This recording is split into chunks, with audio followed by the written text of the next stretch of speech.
제가 보기에는 이제 깡통 전세는 아직은 지금 광주는 아닌 것 같은데 깡통 전세가 사실 역전세까지는 크게 뭐 사회 문제가 될 소지가 없지 않습니까? 어떻습니까? 어떻게 거기에 대해서는 어떻게 보시는지요?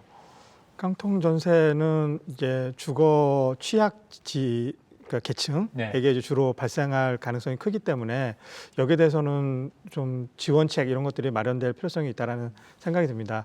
그러니까 매매 가격하고 전세 가격의 그 격차를 보게 되면 그 격차가 작은 지역, 작은 것에 해당되는 부분이 주로 단독주택이나 연립주택 이런 쪽이거든요. 그리고 여기는 당연히 저소득 계층이 이제 그 입주해서 사는 경우가 많기 때문에 당연히 이 깡통 전세로 될 가능성도 커질 수밖에 없고요. 그리고 이런 분들은 만약에 그 전세 자금을 잃는다면 그러면 상당히 어려운 생계를 유지해야 되기 때문에 이런 분들에 대한 지원이 좀 필요하지 않을까 이런 생각이 듭니다.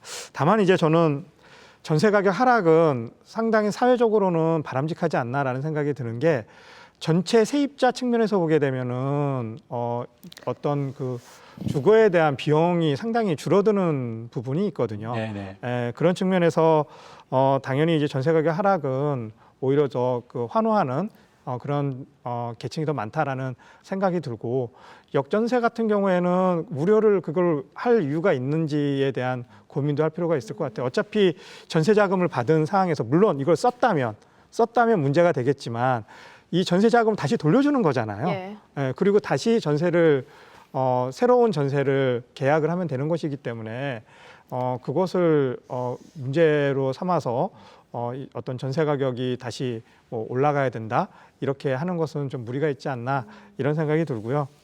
매매 가격하고 전세 가격의 관계는 닭과 달걀의 관계로 저희가 그 학문적으로 학술적으로 그렇게 평가를 하고 있습니다. 그러니까 그 인과관계를 분석하기 위해서 상당한 많은 연구들이 시도를 했는데 결국은 매매 가격이 먼저인지 전세 가격이 먼저인지 시점에 따라 달라지고요. 그래서 어떤 것이 먼저인지는 잘 모르겠습니다. 그래서 그 부분은 뭐 전세 가격이 올라가면 매매 가격도 올라갈 것이다 이렇게 단언할 수 있을 것이다라는 생각은 들지 않습니다. 네. 깡통 전세에 대해서는 시에서 뭐 마련하고 있는 대응책이나 뭐 이런 부분들이 있나요? 지금 현재 그 2019년 국토부 주거 실태 조사에 따르면 저희 강주시의 전세 비율이 약 9.4% 정도 거주 유형을 보이고 있습니다. 그래서 현재 가구 수에 대입을 해보면 약 5만 7천 세대 정도가 지금 전세를 살고 있는 것으로 지금 파악을 저희가 하고 있는데요. 일단 아까 역전세부터 말씀을 좀 드리자면 지금 한국부동산원에서 또 임대차 시장 사이렌이라 그래서 지금 현재 깡통 전세 문제가 굉장히 심각하자 작년 8월부터 지금 계속 전세가율을 공시를 하고 있는데요. 지금 강주 지역의 아파트나 연립 다세대 등은 최근 1년, 최근 3개월 같은 경우에도 지금 현재 전세가율이 매매가율의 80% 미만 정도로 그나마 좀 약간 안정세를 지금 보이고 있는 걸로 보이고 역전세가 있긴 있지만 좀 극히 이제 소수인 거로 좀 파악을 좀 하고 전세가율이 그리 높지 않다는 거네요, 그러면? 예, 그렇습니다. 지금 80% 미만.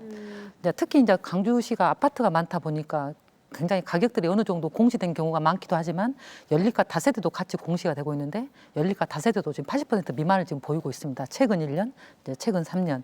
근데 이제 깡통 전세 관련해서도 지금 일부 그 자료마다 어디에는 임대 보증 아니 매매 가격의 80%를 깡통 전세로 부르시는 분이 있고 또 서울 같은 경우는 매매 가격과 전세 가격을 동일한 100%인 경우를 깡통 전세로 부르는 경우 있는 경우가 있는데 지금 현재 또 최근에 언론에서 강주의 정모 씨라고 빌려한 사건에서 뭐 208명의 400억의 그 피해가 발생했다는 이제 분들이 보도가 돼서 굉장히 좀 걱정을 많이 하고 저희도 굉장히 좀 파악을 많이 했는데 저희가 임대사업자는 지금 임대주택 소재지가 아니라 임대사업자 소재지로 등록을 하다 보니까 그분이 강주분이어서 강주경찰청에 지금 구속이 된 것 같고요.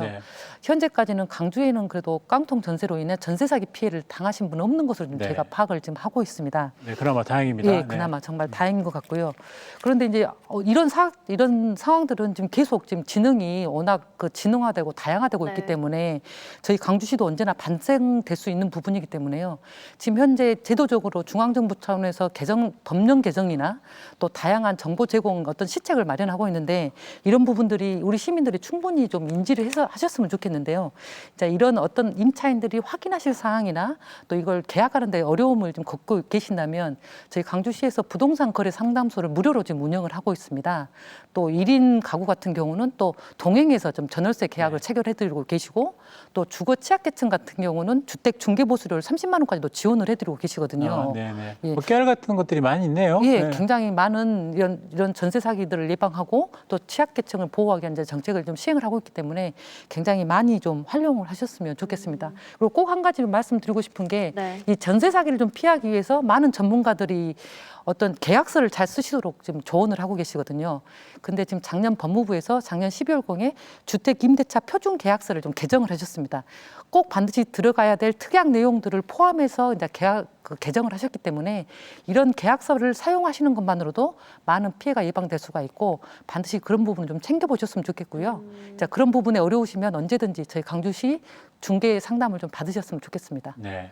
전세 사기 이야기 해주셨고요. 어쨌든 이제 집값이 더 떨어지게 되면 당분간은 조정이 불가피할 것 같은데 추가적인 조정이요.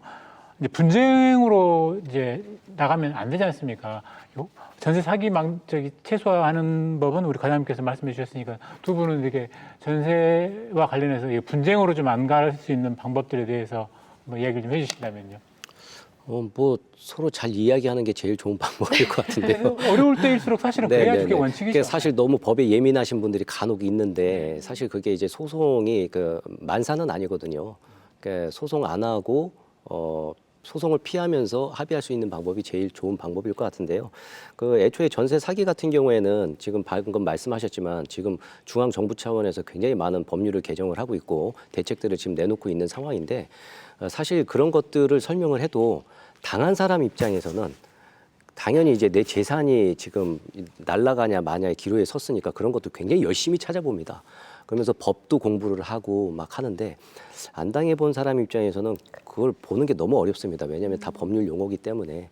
그러니까 제일 중요한 거는 이제 전세 사기 같은 경우에는 이제 너무 나한테 과도한 어떤 혜택을 준다던가 특히 이제 중개사는 중개 보수를 먹고 살잖아요. 근데 뭐 중개비를 안 받겠다던가 아니면 돈이 더 필요한데 그러면 대출 소개시켜주고 그러면서 뭐 이자까지 지원해 준다던가 뭐 이런 것들이 전세 사기의 어떤 일부분의 행태인데 이제 그런 특별한 혜택이 그냥 당연한 게 아니고 뭔가 한번 좀 의심해 볼 만한 소재이기 때문에 그런 것들 좀 꼼꼼히 살펴보시고 그리고 시장에서 저도 마찬가지지만은 사람들은 항상 나는 제일 싸게 사고 싶은 욕심을 좀 많이 부리는데 당연한 거라고 생각은 하겠지만 이제 거래를 좀 하다 보면 싼 거는 항상 싼 이유가 있고 비싼 건 또 비싼 이유가 있다. 그러니까 너무 싼 것만 찾다 보면은 그게 또 오히려 독이 될 수 있으니까 전반적인 시세들을 잘 확인하시고 그리고 이제 전문가의 도움을 주변에 전문가의 도움을 좀 잘 받으시는 게 좋은 대책이지 않을까 이렇게 좀 네. 생각이 듭니다. 네,